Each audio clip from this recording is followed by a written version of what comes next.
क्या हुआ एग्जैक्टली? 26 जनवरी का दिन था भैया। 26 जनवरी बना रहे थे फ्रेंड्स लोग सब मिलकर आपस में। हमारे फ्रेंड की शॉप है तो उसकी शॉप में जाकर बैठते हैं हम, हमेशा ही बैठते हैं टाइम पास करने के लिए। उस दिन भी गए उसकी शॉप में बैठे हम। तो बगल वाली जो बाबा जी की शॉप थी उसकी शॉप में आते हैं कुछ लड़के, 7-8 लड़के होते हैं, यही दल के जो होते हैं, वो बाबा जी के साथ बदतमीजी वगैरह करते हैं, दुकान का नाम बदलने के लिए गए। तो उस पर बहसबाजी होती है। तो मैं बोलता हूँ कि भाई नाम क्यों चेंज करना है। और मैंने कहा आप होते कौन नाम चेंज करने वाले, या आपके पास कोई कागज़ है या गवर्नमेंट के कोई कागज़ है जो आपको भेजा है नाम चेंज करने के लिए। उसके बाद जो है वो बदतमीजी करते हैं बाबा के साथ। और बाबा जी को 2 अटैक भी पड़े हैं पहले, उसके बाद उनको पैरालाइज भी पड़ा हुआ है, तो बॉडी कांप रही थी उनकी बहुत ज़्यादा। अब हमको देखा नहीं गया, बहुत देर से हल्ला हो रहा था, 15 मिनट पहले हल्ला हो रहा था, दुकान में बैठे थे वहाँ पे, कोई लोग वहाँ पर जा नहीं सकते। फिर हम तो दोनों के दोनों वहाँ पर पहुँच गए पब्लिक को, तो वो दीपक से भी नाम पूछने लग गए थे। मेरा नाम पूछने लगे। मेरा बताने का मतलब सिर्फ ये था मोहम्मद दीपक कि मैं हिंदुस्तानी हूँ, मतलब हिंदू भी हूँ, मुसलमान भी हूँ, सिख भी हूँ, ईसाई भी हूँ, ये चीज़ें बाद में, पहले इंसान हूँ। तो मेरे को उनको बताने का मतलब मेरा ये था। मगर वो बहुत ज़्यादा हाइपर हो रहे थे वहाँ पर। फिर उन्होंने वीडियो भी वायरल उन्होंने करी वो। और वीडियो में क्या था? एक मेरी फोटो थी, एक इसकी थी, दीपक का नाम, उन्होंने मोहम्मद दीपक वो कुछ और प्रेजेंट करना चाह रहे थे वीडियो में भी। और जो वीडियो डाली थी वो भी भाजपा का ही था, तो पुलिस ने उससे वीडियो डिलीट करवा दी है, पर वो आधे घंटे में बहुत तेजी से वायरल हो जाता है। फिर 28 तारीख को मेरे को दीपक को वहाँ पे जो चौकी प्रभारी थे पुलिस वाले, वो हमको बुलाते हैं, वो हमको उल्टा डांटते हैं, आपने बल कानून हाथ में लिया। मैंने कहा आपने कैसे कानून? हाँ, मैंने उनको ये बात बोली, भैया हमने तो देख तो वहाँ संविधान दिवस भी मनाया जाता है, हमने उसकी भी रक्षा करी, और जो हमारी इंसानियत थी, मानवता के नाते में जो आपका काम था वो हमने किया।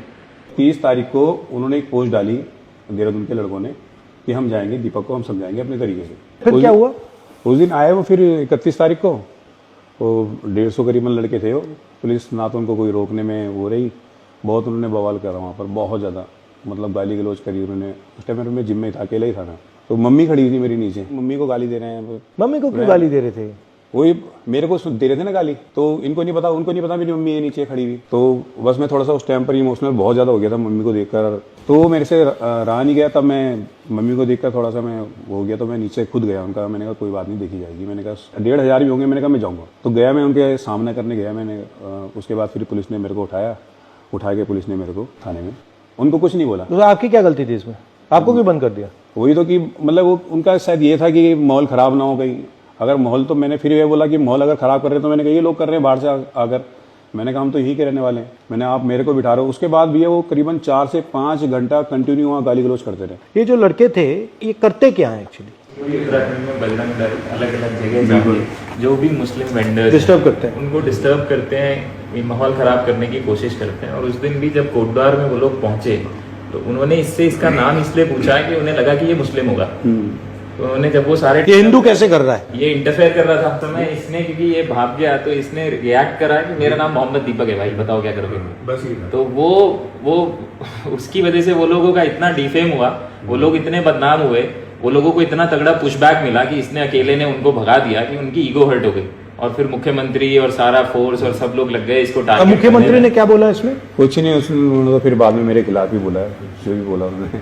अब क्या हो रहा है जिम में? कुछ नहीं, जिम तो अभी खाली ही पड़ा है। अब 150 प्लस बच्चे थे, अब तो 17-18 बच्चे। आप में स्ट्रेंथ कहाँ से आई?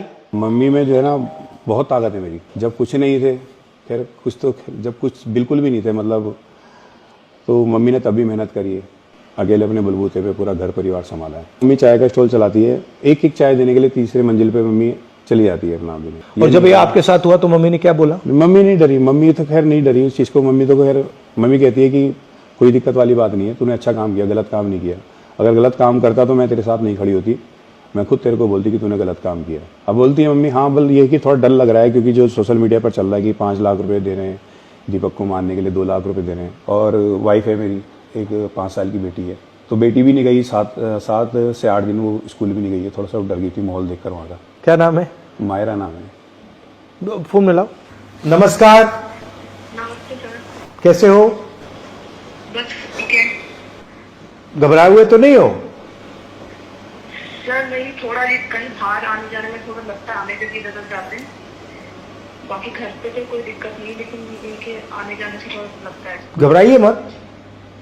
हाँ जी सर। ये कायर लोग हैं, कुछ नहीं करेंगे, ये डरपोक हैं ये।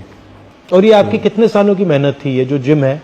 30-31 साल मेरे को जिम चलाते हो गए। अब जाकर मैंने घर बनाया, उसको भी लगभग 1 साल अभी। तो आपने पूरी ईमानदारी से काम की, कोई कुछ चोरी तो नहीं की, कुछ ऐसा तो नहीं किया? घर भी 20 लाख रुपए मैंने लोन लिया है बैंक से, जिम से ही है बस, जो भी है मेरा घर का और यहाँ तक कि बैंक की EMI वगैरह, मेरी बेटी की स्कूल का खर्चा सब जिम से ही चलता है। आप आओगे तो बहुत अच्छा रहेगा। ठीक है, ट्राई करते हैं। बिल्कुल। ठीक है, तो ये लोग इन लोगों ने आपका नुकसान किया है।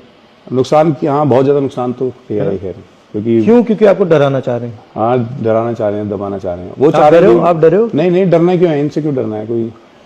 मैं डरूंगा ऊपर वाले से डरूंगा, इनसे क्यों डरूंगा। आपने सच बोला है बिल्कुल भी है।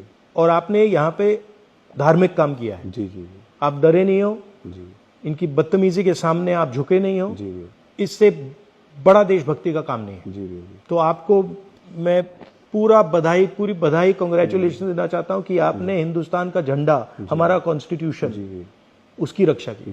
क्योंकि इस देश में आप जैसे करोड़ों लोग हैं, जो आप में हिम्मत है, वो विचारधारा आपकी है, सोच आपकी है, मगर अंदर डर है, और आपने उनको रास्ता दिखाया है कि ये जो है ये कुछ नहीं कर सकते। बिल्कुल। ठीक है, शाबाश।